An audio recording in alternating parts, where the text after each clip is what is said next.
छो त मूं काफ़ी मरतबा सिंध असेंबली में बि छो त असांजो जेको स्कूल जेको तालीम असांजी के ज़माने में इल्म जो दर्सगाह हूंदो हो ठठो ज़िलो साईं ऐं हिते काफ़ी सारा मदरसा हूंदा हुआ ऐं अॼु जेको असांजी तालीम जी तबाह थी आहे न साईं ही 10 सालनि जी दौर में हक़ीक़त ॿुधायां पियो हुनजी गवाह उहो वेठो आहे मोहम्मद अली खटक साहिबु उनखे जेको अञा 3 सालनि खां वठी कारी पटी बाम वधियो वेठो आहे जो हुन माण्हू खे हिकिड़ी जेको हुनखे अहसासु थियो त स्कूल बंदि थियनि पोइ हुनखां पोइ आऊं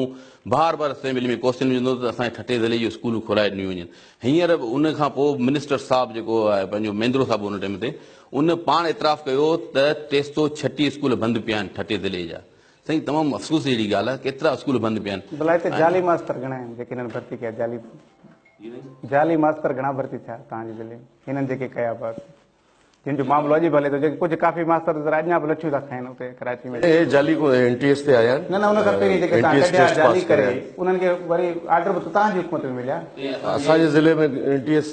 टेस्ट पास जेके न उन खां पहिरियां जेके पीर मदन जे दौर में तॾहिं कुझु थिया हिते मास्तर असांजी नॉलेज में न आहे असांजे दौर में असां जेको जॾहिं मुंहिंजो चाचा नाज़िम शफ़क़त शाह शिराज़ी उन हिकिड़ो NCH जो हिकिड़ो इदारो ठहियो ऐं ज़िले गवर्नमेंट 4 करोड़ रुपया उन मास्तरनि खे ॾींदी हुई ऐं ॻोठ सतह जा स्कूल हूंदा हुआ ऐं ॻोठ सतह जा उते ई मास्तर हूंदा हुआ उते ई स्कूल खुलंदा हुआ ऐं तालीम जो नज़ाम बहितर हूंदो हो साईं हींअर 10 सालनि खां वठी यकीन करियो हक़ीक़त सां ॿुधायां माण्हू खे आवाम पाणी ॿुधाईंदी त हालत अहिड़ी लॻी पई आहे त ठठो ज़िलो सभिनी खां माना आख़िर में आहे माना एंड ते आहे तालीम जे हवाले सां ऐं मूं काफ़ी मरतबा असेंबली में क्वेश्चन विधो पर उन ते अमल थी कोन थो सिर्फ़ु अचनि फोटो सजन कराए वञनि असांजो जेको असांजे मासूम जहिड़ा गुलनि जहिड़ा ॿार जेका आहिनि वीचारा उहे तालीम खां महरूम थी विया आहिनि